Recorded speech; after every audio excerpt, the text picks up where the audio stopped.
It's 8:42 and Evri have apologised to customers and say they're continuing to invest in their service in Northern Ireland following complaints about missing and delayed parcels.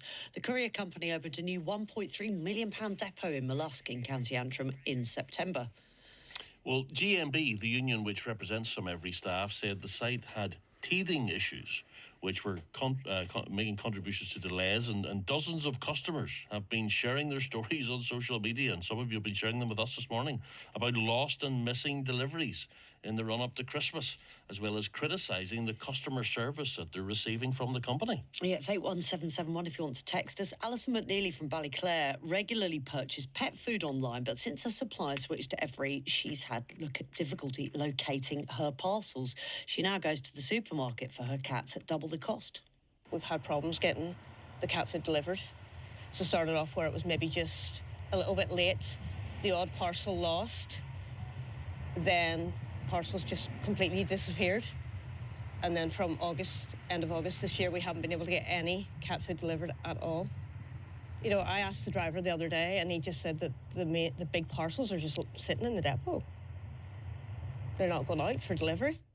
So what do you do if you've had confirmation? It's one of the worst things when you're waiting for something and you get a thing saying your parcel's been delivered, and you go outside and it's not there, and you look all around the house and it's not there.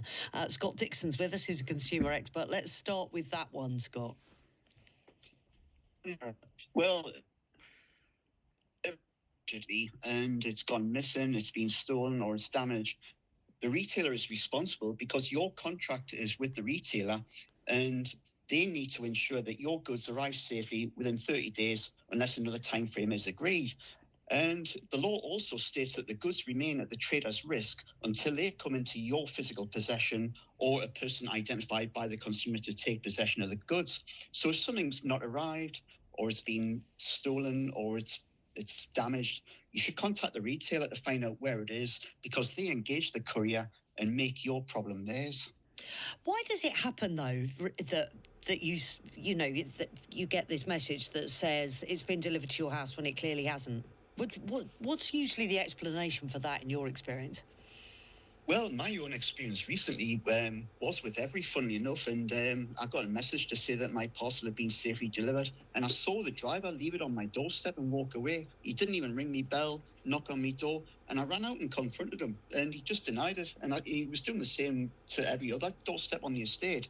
But ultimately, it's the retailer that's on the hook, and I emailed the CEO of Marks and Spencer's and Evri and lodged an official complaint, because although I received the goods safely, that's nothing to say that I had. A photograph of a parcel on a doorstep is not proof that the goods have been delivered safely into my possession. So, even if you do, take safe delivery, lodge an official complaint, because it's unacceptable. Yeah, my favourite is when you get a photograph of it in a shed that's not your shed. That's happened to me more than once. I get a photograph sent through me. Well, I completely don't recognise that building. So that's somebody down the road. Obviously got something. So in the run-up to Christmas, you do hear a lot as well about people stealing stuff out of porches, from outside doorsteps, and just sort of being opportunistic in that way. Is there anything that you can do to help mitigate that? Can you leave instructions for your parcel deliverer?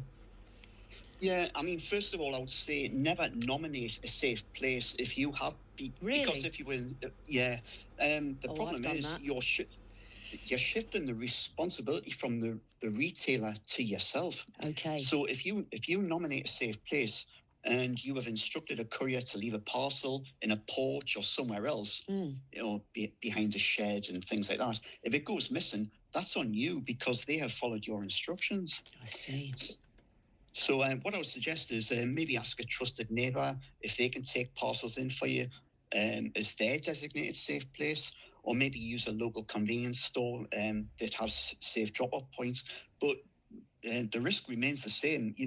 If the courier follows your instructions and you can't get hold of your parcel, that's on you. Just tell us a little bit about Evri, because we're getting, there's been quite a lot done recently about, teething problems that they've had, as they've described it locally here at the new big depot in Mollusk. But there's a panorama on at the moment called Evri, Where's My Parcel, which talks about the issues right around the UK, and also issues with people that work for them and their pay, all of which they've provided explanations for and say, they're doing their best sort of thing. But is it quite a difficult line of work to be in the sense that there's an awful lot of turnover of staff, etc., etc.? Are they doing any better job than Royal Mail say? Is it possible to tell? You don't get to pick, do you, who your delivery driver or who your delivery company is? Well, what I would suggest to your listeners is, when you are placing an order with a retailer, ask which courier firm they are using, because it's the worst, and that's official. That's the recent Ofcom findings have found that. Okay. And other courier firms, the highest scoring was 3 stars. So there are problems with other courier firms, but some do perform better than others.